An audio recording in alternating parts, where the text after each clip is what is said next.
Duluth, 67 Hibbing, Kentucky.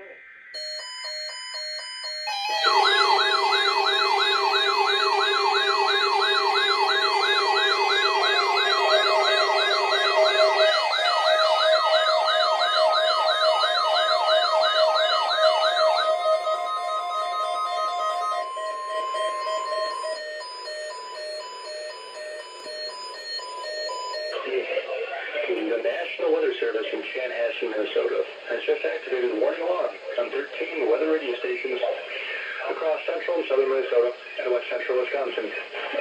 During dangerous weather situations, these specially built radios are automatically activated to warn for the hazard. Tests of these radios are normally conducted by the National Weather Service in Chanhassen every Wednesday at 1 p.m.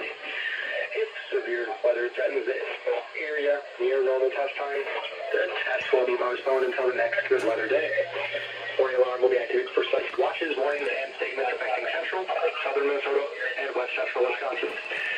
This concludes the test of the warning system. We now return to normal programming.